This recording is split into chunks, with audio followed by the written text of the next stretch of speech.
So, forward review time Solid 8 out of 10 received. for everybody, pretty much. 8 out of 10 plus, 6 or 7 Grammys. Yeah. Every category it was nominated for, which it was nominated for every category it possibly could have been. Do you want to hear just a bad review just because people are dicks? There's a bad review. Yeah. Of course there is. Roisin O'Connor was more critical in The Independent, panning its production as, quote, subpar, and the record is dull and bloated overall. Who's that from? Roisin O'Connor. I don't think Roisin O'Connor from The Independent. Yeah, well, you can Go independently get go to fuck fuck. yourself. Anyway, so I'm sure you Wrong. I'm sure you do good work, maybe. I'm sure your work on politics is much better than your work on music. I mean, I doubt it. I'm sure she's I don't know. trying to yeah. put herself in the shock jock position there. That's just and it happens a lot with critics these days. It's just wrong. And we try not to do it here, and we don't even get paid to do this, obviously. Even though our podcast is called Under. But there is we don't try to dump on things just for the sake of dumping on them. And I think the fact that we don't get paid for this is possibly why we're able to be happy. Yeah, Wow. it's so, yeah, we're not it's even clickbaiting. like the I remember rating Green Day's latest album, not the network Green Day, because the network's not Green Day. No. As a dumpster fire. Having said that, in that podcast, we're very complimentary of Green Day. We were just like, Yeah, this is- we spent most of the time talking about the good albums. yeah, Yeah. and we were just like, this wasn't very good. This is not your best work by a long shot, but you're great, and I'm sorry. Yeah. That's why we haven't done a Greta Van Fleet episode. Like, we don't, if we give you a dumpster fire rating, it's because you've either done better in the past or you could do better in the future. But now we're going to do our forward reviews. Yeah. All right? Did we prepare this week, Paul? I prepared this. Yes. I thought about it. So I about also it? prepared.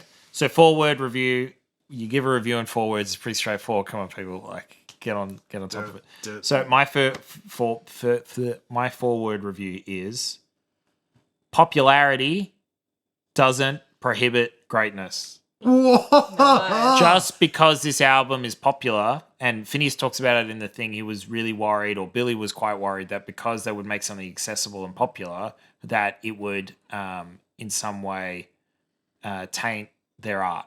And it doesn't. You can be really great and you can do things that are popular.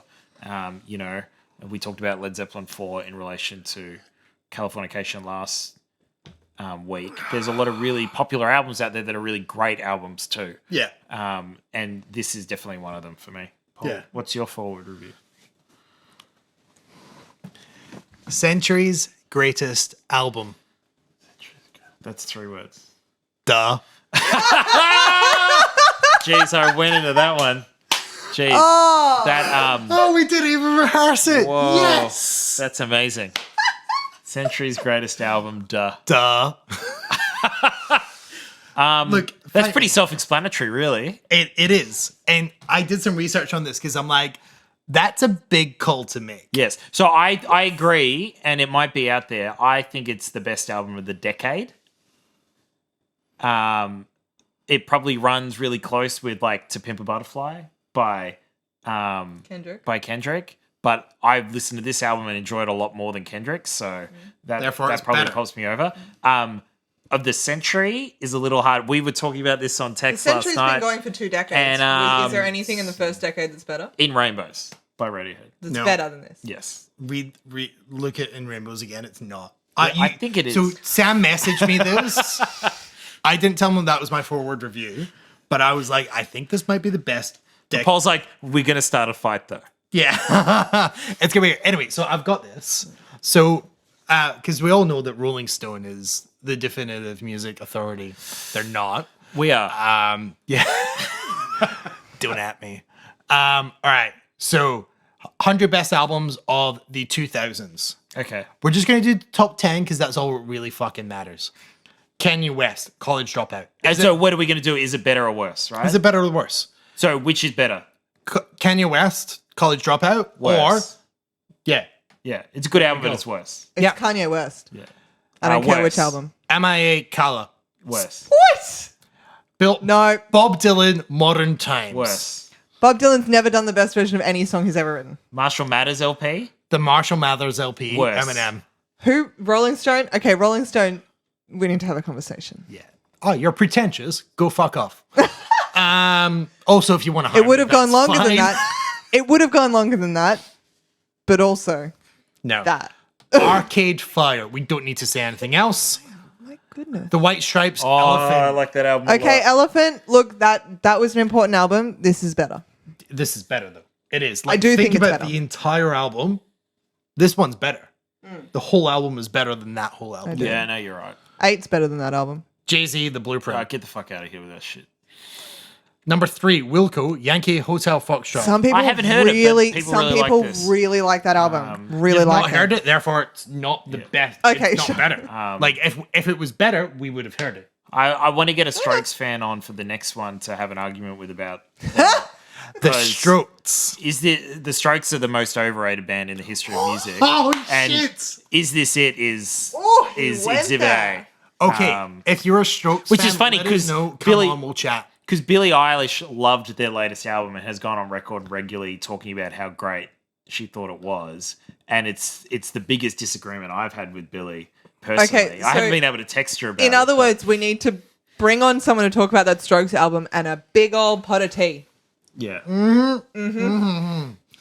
And number 1 of the 2000s of the noughties, So they didn't even put They didn't even put in rainbows. Kid A. Kid A. Yeah, Kid A. There is there's some filler on there.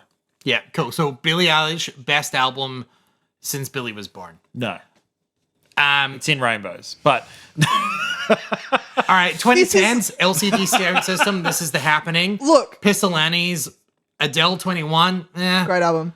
Lord Melodrama. Good album. It's close. It's Billie did what you were doing better. yes, she did. Drake, Take Care.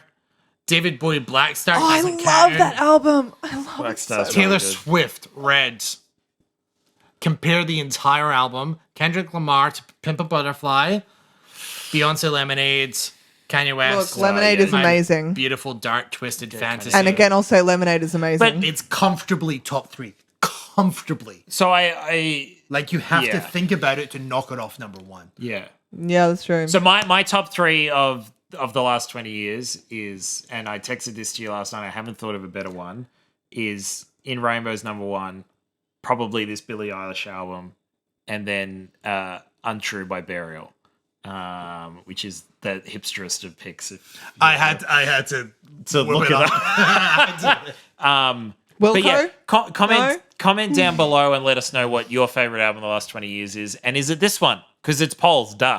Duh. Kyria, what's your 4-letter review? So I had a lot of trouble with this.